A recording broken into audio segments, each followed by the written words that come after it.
আসসালামু আলাইকুম everyone, welcome করছি ময়না কুকিং রেসিপির নতুন আরেকটি পর্বে। আজকের পর্বে তৈরি করছি আমরা টক ঝাল মিষ্টি আচার, তাও আবার আস্ত তৈরি করে দেখিয়েছি আর খুব সহজভাবে তৈরি করেছি। চলুন দেখে নেওয়া যাক। এখানে আমি আমরা নিয়েছি 1 কেজির মতন, আর আমড়াগুলোকে আমি এখন একটু ছুলে নিব আর খোসা ছাড়িয়ে আমি আমড়াগুলো কেটে নিচ্ছি। আমি একটা রেশার দিয়ে আমড়াগুলো এইভাবে একটু ছুলে নিচ্ছি। চাইলে আপনারা এটা বটি দিয়ে করে নিতে পারেন। আমি আপনাদের দেখার সুবিধার্থে আমি আমড়াগুলোকে এভাবে একটা রেশার দিয়ে এরকম করে ছুলে নিচ্ছি। আর আমড়াটা আমি এনে ফ্রিজে রেখে দিয়েছিলাম, আপনারা চেষ্টা করবেন আমড়াটা এনে সাথে সাথে করার জন্য। আর এখন আমি এভাবে একটু আমড়াটাকে ভালো করে ছুলে নিয়েছি। এখন সবগুলো আমি এরকম করে ছুলে নিয়ে পানি দিয়ে ভালো করে ধুয়ে নিয়েছি।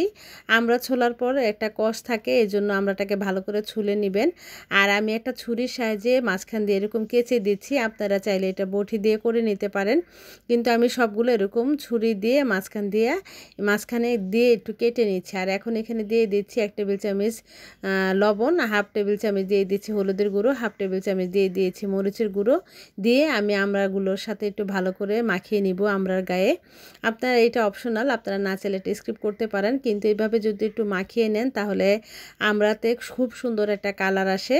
আমি সবগুলোকে এভাবে মাখিয়ে নিচ্ছি, আপনারা মশলাটা কম বেশি করে নিতে পারবেন।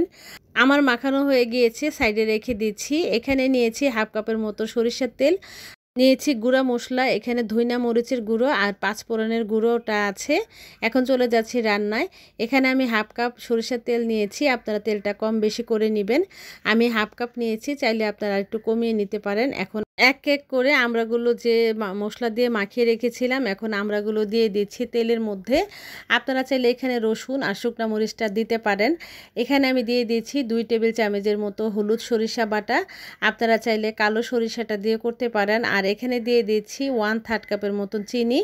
আর এখানে শুকনো যে উপকরণগুলো ছিল ওগুলো দিয়ে দিচ্ছি। এখানে আমি 1 টেবিল চামচ নিয়েছি আদা রসুনের পেস্ট। এটা যেহেতু আজকে আমি অল্প করে দেখাচ্ছি আমড়ার আচার, তাই আদা রসুনের পেস্টটা অল্প দিলেই হবে। আর যে বাটিতে আমি সব কিছু মশলা মাখিয়ে রেখেছিলাম, বাটিটা ধুয়ে কিছু পানি দিয়ে দিচ্ছি।